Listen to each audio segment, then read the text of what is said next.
So these are important questions. If it's upside down, does it mean the internet speeds are back to front? Yeah, I think that's called the digital Bernoulli effect. Right.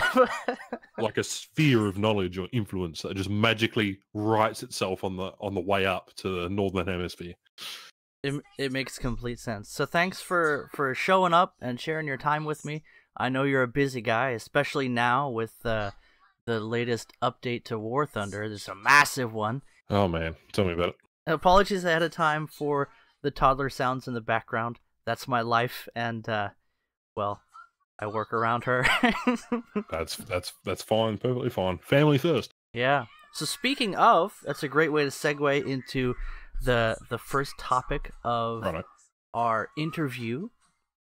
You were born, and then things happened. Last time we were talking, which is unfortunately lost to the ether, you mentioned that you don't have a lot of memories of your early childhood, Yeah. but one event really stood out to you, and you could just start by telling us about that. Well, childhood, you don't really remember much. I think it's the same for most people, except for a rare few. Childhood is sort of a bit of a blur, like those early years up. You remember key moments or moments where you shouldn't have touched the cookie jar, or some random ass moments like that. But for me, the earliest childhood memory that I remember was getting a quad bike, and well, that. But aside from that, that was when I was probably 10. But before that, my earliest memory was 9/11, and rather touchy subject. Yeah. Uh, with my granddad being a high-ranking military officer, or he retired in 2009. Things got really heated in Australia. Like, it didn't just affect like the United States; it affected the whole entire world because they didn't know what was next. I remember being shunted away into a cargo plane with a bunch of like heavily armed guards and ferried over to Australia's capital, which is Canberra. And it was a weird experience. And we were staying at a safe house for a while, just near some military compound. And I remember my mum turning on the TV, and I remember her letting out this massive screech, howl. She realized what had happened and realized why we had been traveling and escorted by heavily armed police, and I had no idea what was going on. Little old me, 3 or 4, I can't exactly remember, just remembers my mum's scream, and that's really my only defining memory from a childhood. Quite scarring in a way if you think about it from that point of view. Oh, I can only imagine. I was like 10 years old. Am I 10 years older than you? Right. Well, I was born in '97, so go figure. I don't really remember a lot of my early childhood. That's kind of strange. Grew up relatively well off, but at the same time not so. But didn't grow up with a father. Didn't necessarily talk to him. Mum and dad divorced when I was probably 3 or 4 months old. No, you're not alone there.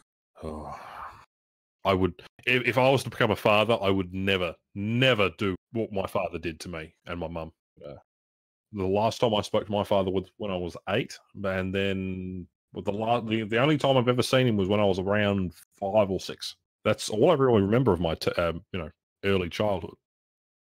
I mean, I had a friend of mine from his local brigade, or well, yeah, a friend of mine from my local brigade, fire brigade, that is.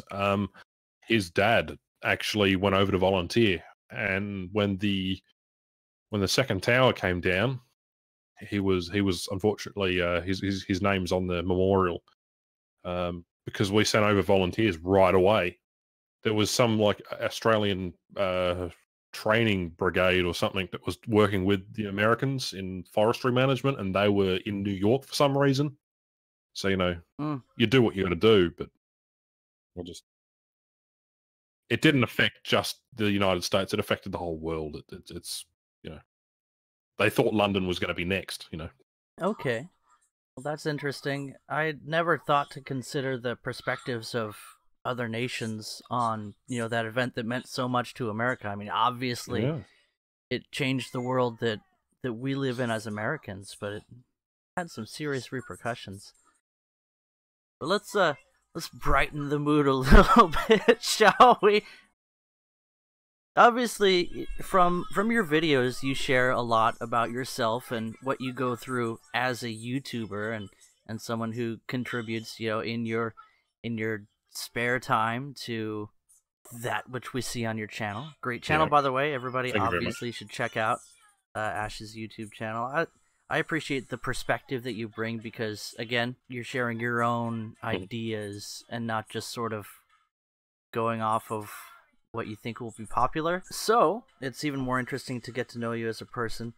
You were a young lad when 9/11 happened and changed the world that we live in. Let's hear a little bit about school. You mentioned that you have a fire brigade. You've mentioned in your videos that you are... Is it a volunteer? Yeah, I'm a volunteer firefighter. Started a couple of years back, actually. I mean, I enjoy it thoroughly. It's good fun. I don't know if you guys want to give up your Sunday morning from 9 a.m. till about 12 every week, but it is fantastic fun. It gets me out of the house, I guess.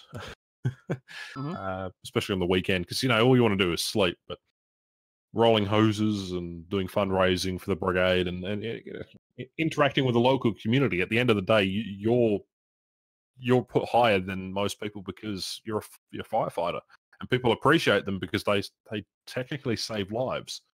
So does any emergency response unit of any kind, whether that be search and rescue or the Coast Guard or border patrol. But I think firefighters have it the hardest because technically we are the first responders. So I just enjoy it. So that's about it. Yeah, go on. You're also trained to be a medical first responder, isn't that correct? Well, that's included with our fire brigade training. We can do light first aid. So technically we're not allowed to touch. It's dependent on what the kind of incident it is. We can arrive on scene and treat someone very, very, say, limited in capacity, depending on what their injuries are. Generally speaking, it's advised if it's been a motor vehicle accident to leave them in the vehicle unless it's on fire, or it's leaking, or something thereof. Because if the car's on fire, grab them out and try and do as little damage as you can to that person who might have something. If they're trapped inside the vehicle, that's another story altogether. We will try and put the fire out generally pretty quickly with the vehicle, and it depends on how long that accident's been there, or what there's a multitude of different factors, but generally speaking, if it's a light motor vehicle accident where someone's broken their leg or got their leg trapped and the car's not on fire, we'll leave it to the emergency response, so the ambulance services, to come over. But yeah, anyway, that's enough of that, because again, that's pretty dark. Well, I was personally interested in that because I was trained as a medical first responder as part of my wildland firefighter training, so I wondered what sorts of... You probably have a lot of overlap there, but it gets pretty involved and pretty macabre fairly quickly as well. You'll see some stuff you will not see as a regular civilian. Being that firefighting and technically, search and rescue is technically a paramilitary organization in the technical term of what it's called under governments internationally. But you know what? It's fun. I enjoy it. Not necessarily, watching people get hurt or anything, but helping the community is really the aspect there. Yeah, that makes complete sense. So, pivoting rather abruptly, I'm not all that familiar with how school works in Australia, but maybe if you could run me through just if there was anything that particularly inspired you during school, if that makes sense. I think we had these classes in about year 9, so I'd say not middle school, freshman. I don't know. I don't know how the state system works. I know that you guys have a different system altogether, but it's basically almost the same as the British education system, except slightly different. They go through a 13-year process, I think it is, but we go through a 12-year process instead. This is schooling from year 1 all the way to 12, or year 1 to 13. I think 13 they call it extras or something. That's in the UK, and then you've got extra studies on top of that. In year 9, so I don't know what that's equivalent to in the States. So what age would I have been in year 9? Who knows? There was an elective class that introduced me to Sony Vegas. Well, at the time it was called Sony Vegas. Basically, it was a video editing course, like a little elective that you do. So elective, you didn't get really graded on per se. It was an elective, but it was something extracurricular, and I didn't really spend a lot of time doing. Didn't focus on doing my maths now, did I? Instead, I was really enjoying the video creation process as a whole, Hmm. and that sort of really kept with me. I don't know why. It just really spoke to me. It's like you start with nothing. You start with a blank slate. You've then got to turn that into a video file. What magic sorcery are you going to use to do that? Because it's not like traditional television where you film, you then have edit it out, and then you put it up on live broadcast. It's not like that at all. You've got this video file that you can now watch a million times, or do something with. And at that point in time, I was sort of learning about history, and I was getting straight A's in history classes, and the same with geography. But I always hated writing the essays for the the assignments and things you had to do. Like I had to do one on American history, I had to do one on this. Instead, I bargained with the teacher, and I managed to get permission to do a 20-minute video talk, an essay style video. Unfortunately, I've got the original things, but it'd probably be pretty terrible now, looking back on it. But I managed to do a full-on presentation about American history from what we had learnt in class, and there was Australian history and so on and so forth in a video format. Nice. It's absolutely fantastic, and I don't know. It's just I enjoy the filmmaking process. I think that really opened my eyes in terms of school-wise. That despite me being rather average at every other subject apart from history and geography, which again were somewhat elective classes in their own right, that I could do things with video editing software that I didn't think was really possible, aside from what you saw in like movies. That's really interesting. I think that's awesome that you were able to find something. From my perspective, that's fairly early. Yeah. I feel like an old man because I didn't figure out what I wanted to do until. Basically, I'm doing nothing but raising my baby girl. So I guess I found my place though. That's fantastic. You were able at roughly what we would call high school age. Yeah, to get a handle. 2006 is when that interest. We had to create little video shorts. I remember the first video assignment. It was create a sound, a soundstage. Basically, our objective here was to. We got some film in. We had 5 different segments of film, and the idea was to make it as comedic, make a section of that particular film as comedic as possible, with as much sound effects as possible, and recreate the sounds and visuals that you see inside that particular bit of film. So it was a silent bit of film that every individual person got. I believe I got given a fire truck, something to do with fire trucks. Anyway, that was a pain in the ass to edit because, again, you can't find exactly sound effects that relate to fire trucks. Anyway, you had to make a montage of something with the footage you were given. And mine actually went to a local film festival because it was relatively decent. But I don't know. It was it's very interesting. And again, that's just stuck with me for a little while. And again, I dropped it off for a while, and I was more interested in history. So going up the years in school, up until about year 9, I was just fully interested in history and music. Again, growing up in a military family, you get taught values pretty strongly. And it was always history. It was always geography, and it was always a focus on, loving one's country, a bit patriotic in a sense, but also work hard for what you can get. So, that. Yeah, that's something I've noticed with other people that I've watched interviews on that come from military families is they really value history, geography, and a practical patriotism that's really, could you call it an appreciation of the cost of nationhood? It's not in-your-face patriotism like typical American patriotism, like everyone thinks the stereotype of America. It's pretty close to that. It's pretty close to that in reality. Not, Australia's patriotism is more.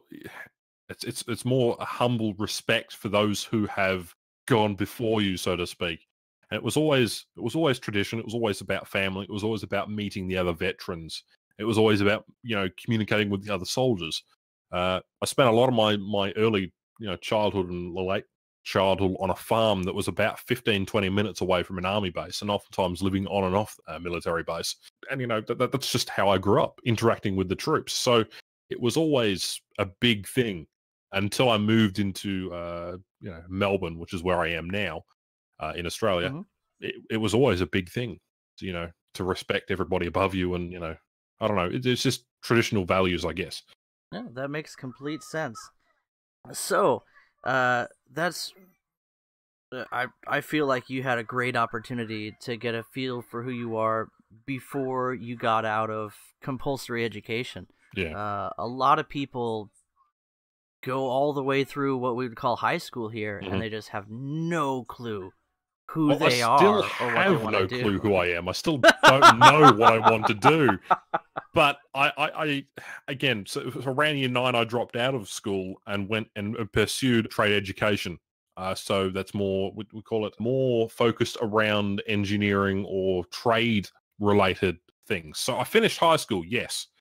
I finished all my schooling, but I did it at a trade education center. There's a difference. It was always workplace orientated. So, we had like a certificate too in like engineering and electrotechnology and aviation studies and all sorts of things. So I did electronics to start off with, then didn't enjoy that. So, but anyway, my schooling was very practical orientated, and I've got an engineering background, an aviation experience. It's always fun, and I can always relate to everything one way or another, because I can see everything as a practical purpose as well as a more object focused, visually orientated in terms of product design and how you design something to work, as well as it being visually appealing, but also work engineeringly, function under stress and load and various other functions. But that's a bit of a tangent. So what you're telling me is that when Australia needs to make the next boomerang, you'll be there. Pretty much. Pretty much. I'm talking, of course, about the airplane, not the stick. Well, I mean, I could design a stick too if you want me to. This time we'll make it the Boomerang Mark II. And we'll put a bit of explosive, on the end, and we'll chuck it, and it will be used for throwing around corners and exploding. Call that Boomerang IED. Yeah. It's been a while since they did R&D on the Boomerang, but I get the feeling it'll come back to them. But anyway. Yeah. Okay, so you got older. Mm-hmm. Let's talk. You've talked some about your family, and yep. And not everybody has the most supportive and healthy and sane family members. No. You're not alone. I can completely relate to that. Family's not pain. It's a bit of a touchy subject, but yeah. And then after you get out on your own, there's these people called women, and they destroy your sanity, but you become addicted. Yeah.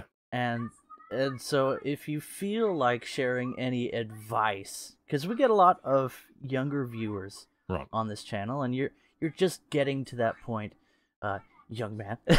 Young man. You're just getting to that 21. Point. All right. We're whippersnapper. Whippersnapper, yeah, back in my day. Yeah. Back in the 90s. I used to call the internet on the touch-tile phone. Yes, and it used to go... We didn't have pornography. Fucking phone. Yeah. We had 20% of a censored GIF, and we were happy to have it. So, if you could share any advice from your practical experiences with relationships with people, you know what I'm saying? So, what advice would you give to our viewers? This isn't necessarily relationship advice. Let me get that clear. This is more getting to know other people. All right, you've got to get it. You've got to get a sense of gauge for someone's worth. What are they about? Are they going to do something? Because it isn't initially. You've got to get a gauge of who that particular person is and why. If you're forming a relationship with someone, it's best that you keep as much. You might think that person is a little bit silly on here or there, or something's wrong with them, and you don't know quite what. keep that to yourself. Don't tell them. I made many a mistake once by saying, "Oh, what's it is," and offending the literal shit out of the person that you're talking to, and you're wondering why that person now hates you. Wait, literal? Carry on. Yeah, it'd be like me turning around and for example, say you had long hair as a male. You might do. I don't have anything wrong with people having long hair, but I might say, yeah, that really doesn't look good on you. Keep that to yourself. Fucking shut up. We've got so many different, values and different, genders and things, and it's all a bit upwards and crazy. Be careful. Ask questions. Don't be afraid to ask someone something if you don't understand what they particularly believe in. A healthy discussion is always nice because it allows you to understand the other person, and for a sense of that person will be like, huh, this person's really interested in my personal belief or something. Don't be rude about it. Simple stuff. It seems like you've learned that listening is very important. Correct. And sometimes that thing that you want to tell someone out of complete honesty might not be the best thing to share right away. Yeah. Mm-hmm. But, pour in a couple of beers and then you can talk more openly. Yeah, let's not mention alcohol. Well, that's the Japanese way, They believe in complete honesty as long as you're drunk. Otherwise, you have to watch what you say. Anyway, that's all really interesting. There was one thing that I sort of caught a hint of that I wonder, because I'll be doing some random thing during the course of my day, and then I will be ambushed by my subconscious, which has dragged up for me a familiar incident where I've said something so completely stupid or disastrous that my brain will never let me forget about that without sharing anything particular. Do you experience that yourself? All the time. I mean, 90% of my videos, I'll get something wrong within my videos. Someone will be making fun of it in one way or another. I don't necessarily mind that. We're all human and we make mistakes. But I think there's something from about 4 years ago that one of my subscribers, an active member of my on my channel, will not stop reminding me about. Every now and then I'll get a comment about a particular thing that I said about 4 years ago, and I'll be like, don't remind me. Stop it. But yes, you do have those moments. I don't really have any offhand that I clearly can recall. This is just too many. There's so many instances. I make a fool of myself I wouldn't say on purpose, but it's entertaining when I completely screw up because I have no idea what I'm doing. I'll just be honest. You're not the only one. In fact, we're all in that situation, I feel. Yeah. So yeah, I caught a hint of that when I was listening to some of your videos over time. You come off as the kind of person who holds yourself to a reasonably high standard. Correct. I don't know why I do it. I think it's partial OCD. I also think that I know I can be better, but I'm being a little bit lazy, and I probably should do better, but I can't be bothered at the same time. So I try and keep a standard because it's harder to undo yourself and, produce lower quality content to what you're used to, or, just in general in life as a whole.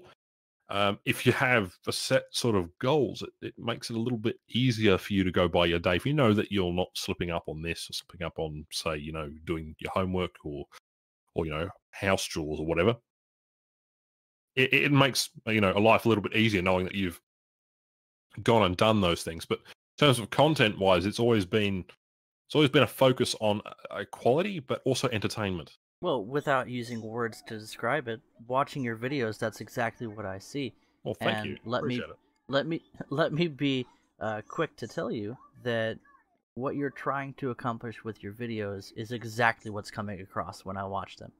Yeah, I don't hide behind a barrier like many content creators. I just try to be me. I think that's why people really appreciate that, because it's not someone who's trying to be someone else. It's I'm there because I love the video editing process. I love the creation process. Sure, it drives me up the wall. Sure, all of YouTube's problems drive me up the wall.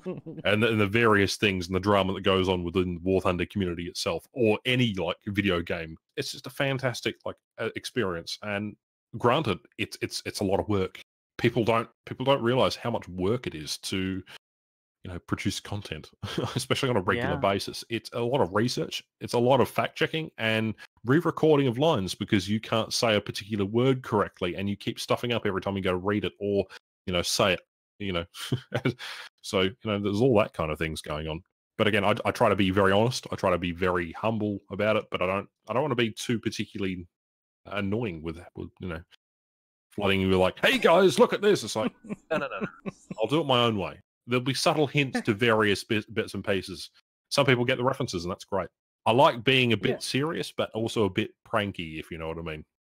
That makes complete sense. Yeah, it's that humor that when you take yourself really seriously, you have to have an outlet where you just completely make a mockery of everything serious for a while. Usually that mockery is turned around back at the content creator itself, so I tend to make fun of my own mistakes. It's always, it backfires sometimes, but anyway, continue. Well, that's exactly the right way to go about it. I can relate to that a lot. I used to hate everything that I ever made until I have no idea why this happened. But I don't make really refined, high quality videos most of the time, and yet I just love the sound of my own voice. So yeah, that's it. A narcissist there. Oh, I love the sound of my own voice. Crikey. I somehow became a narcissist. Better get a new Toshio. He's broken. The warranty is far expired. You're just going to have to work with it. Oh, warranty? What's that? Can't afford that luxury. It's always good to be yourself and upfront with your viewers. Even if you're withholding information, that's fine. But, just tell them why and how come. It's always a good thing because people respect, channels that come down from their high pedestal, so to speak. Talk about some things that they're going through and explain. Just hang out with people, I guess. Yeah, I'd say that one of the things that is the most precious about individually created content on YouTube in general is just that you can end up knowing someone that you've never met. Yeah. And you feel like you have a genuine connection to that person that you've never met. And it's quite odd. When you go to meet that person in real life, or if you ever get the chance to meet that content creator at a convention or something, they don't really know you, and it's a bit awkward, but I just think it gives that extra level of down to earth. And I'm very blunt, very honest, and I like being down to earth. So that's me as a nutshell. Yeah, that makes complete sense. You've told us some about growing up, and I've gotten a good impression for the things that formed you into the person that we hear on YouTube regularly. When when you're not miring in your own self-doubt. By the way, don't worry about it. You make great content. But is there a story you could share with us? Story. All right. So me and a few friends are going out. I'm telling you a story now. I found one. All right. My brain is slowly getting there. Take a bit of time. The dial-up tone starts ringing in my ears. I was on a 4 driving trip, and this is in 2015. I went out with a few mates. These are some mates from trade education. We just went off driving. Anyway, there's 4 vehicles in a convoy. We went out for 3 days. During this particular time period, it was, we were just finishing up school. We wanted to go out and venture and, get jobs and things and so on and so forth.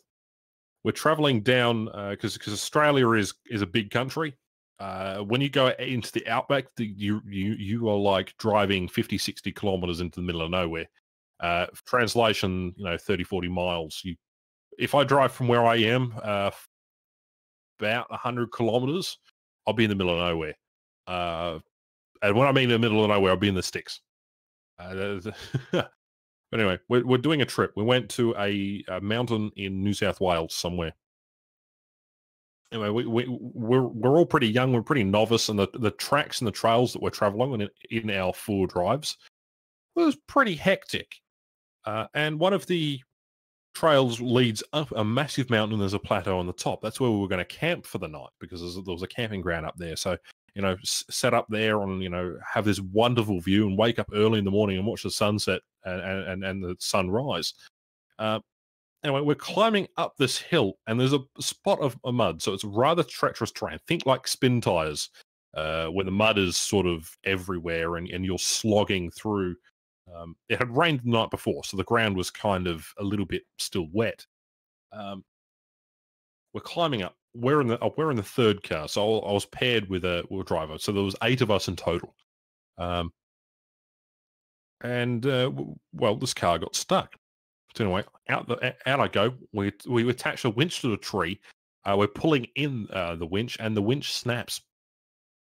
You think, oh, you want to stay hella clear of that particular winch, and that's okay. So we called up the other cars. The other car come and attach the tow rope to the tow ball on the next vehicle above, and we were trying pulling it out with that. Well, that didn't work. So he stuck it in a particular gear, put a brick on the throttle, and floored it for a little bit.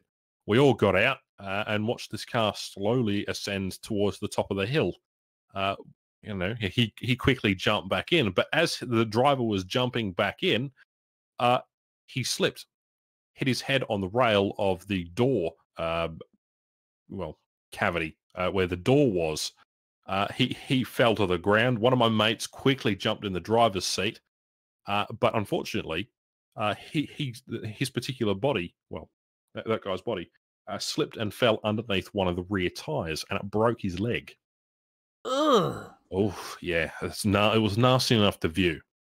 Anyway, we're about 40 kilometers in the middle of nowhere, in a trail that you basically couldn't get to apart from either being airdropped or driving with an. You imagine getting an ambulance out like into the middle of nowhere. So we're about 120 kilometers from the nearest town, or about 200 kilometers from the nearest hospital or the nearest doctor. We're so far in the middle of nowhere that it would be impossible for an ambulance to meet us at a designated location.